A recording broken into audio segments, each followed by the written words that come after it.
Penguin Random House Audio presents What You Make of Me, a Novel, by Sophie Madeline Dess. Read for you by Candace Fitzgerald. Chapter 1. In 2 weeks, they'll be killing my brother, and so I'm writing. I shouldn't be. My brother would agree with me. Writing is not my art.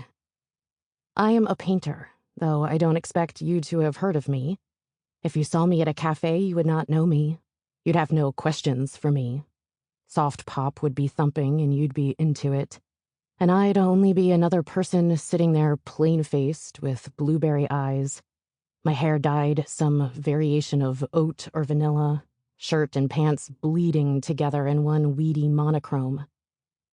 If I were to look at you as you stood there ordering, I'd wonder all the questions one asks when faced with a stranger, like who you sleep with and how, and what you think of before bed, and what it would be like to press my nose into your scalp. But neither of us is at the cafe. I am here working, writing. My first solo show is coming up at a small gallery called Withheld. The Withheld people recently called me to say they were going to send their assistant up to my apartment to look at all my work, so that she might write some flap copy. Fine. But then I heard that this flap copy was supposed to describe exactly what my paintings do and what they mean. These explanations were to be printed on a single sheet of paper. This sheet of paper, trifolded, would be called the catalog.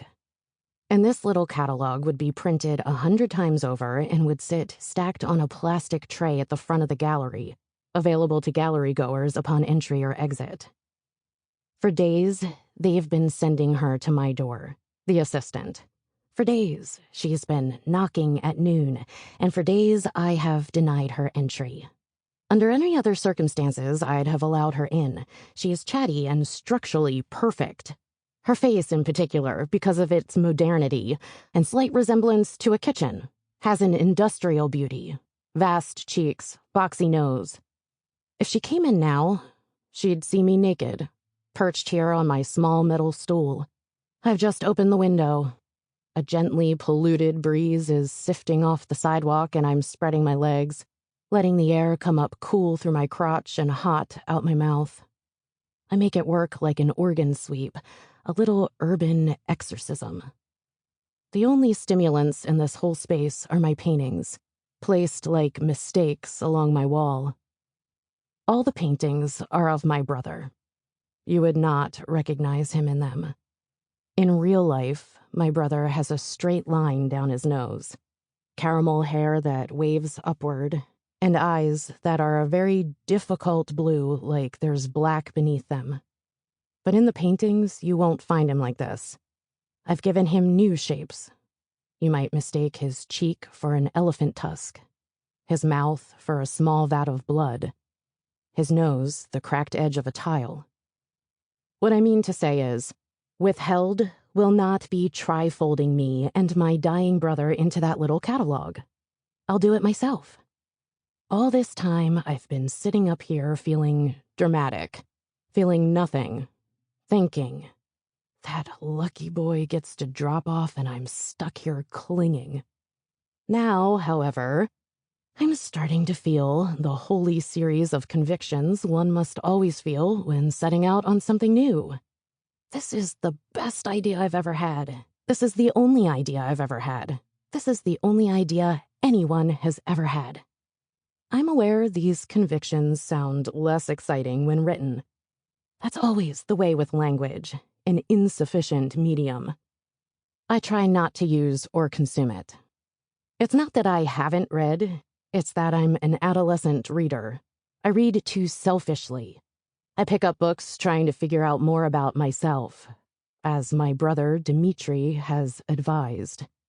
The issue is that the reading turns me into other people whom I soon after abandon. And this reminds me that for the most part, the self is only something that continually takes up, plays with, and then abandons other selves. I don't need to be reminded of this.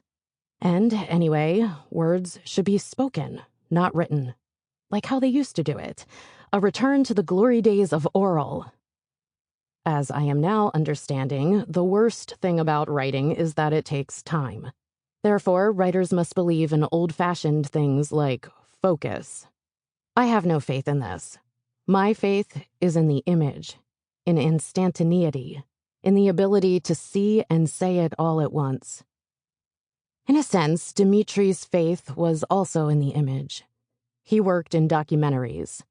His most recent piece, unfortunately, is a film, or documentary, even though it contains no official documents. It only wants to constitute a document in itself, which I refuse to concede that it does.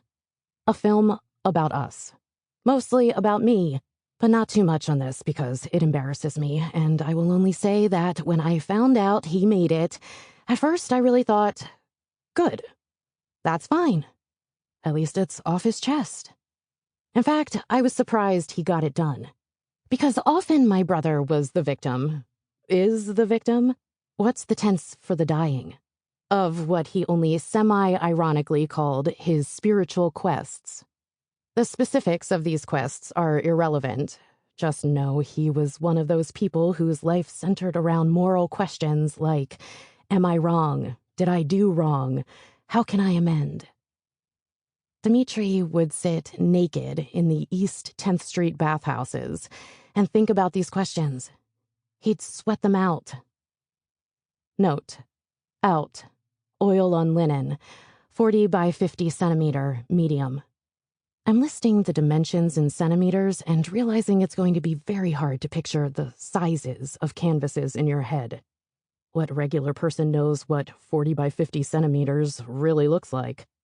Those numbers are for buyers who know the dimensions of the blank space on their wall where they want to put something, not for people who want to actually imagine. He'd run to the bodega for a bag of smart food and a tub of mouthwash and come back empty-handed, the questions having distracted him. He believed that the only way to get at them was to privately and deliberately dedicate his life to them. His making the film, the documentary, was a way to come to some answers. Still, I found out he made it and thought, no one will care. No one will watch it. I forgave him. I went to his sickbed, looked into his sunken, radiating face, and I said, this is pretty good revenge for my having oppressed you, Demetri. And so, I forgive you. But it's true I'm having a bit of trouble forgiving myself. Natty and I were on the phone recently, and with her typical coldness, she said I was the one who killed Demetri. You're the reason he'll die. Not that you care about her yet, but I'd like you to know that that's the kind of person we're dealing with, alas. They'll really kill him now, though they like to say they're letting him go, releasing him, which is to say, restricting him from air and feed. It's happening in 2 weeks at 3 p.m. By some accounts, those of certain doctors or philosophers, he is already dead. He has what is called a depressed consciousness.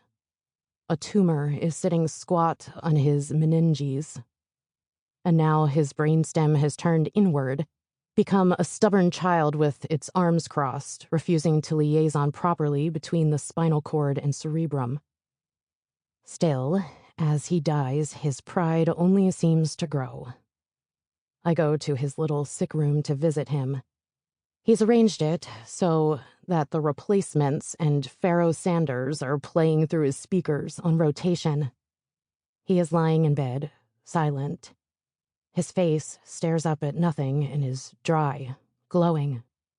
His smile, which I'm always reminded is not actually a smile, only an involuntary twitch of the zygomaticus minor, has been suggesting all these very bad jokes, which are all really true. I wish I could think of one now. I'll have my own when I die. I know this because the nurse told me, with her scrub authority, that death is always attended by bad jokes and basic truths, unlike life where everyone's hilarious and lying all the time. She was serious. Sample complete. Ready to continue?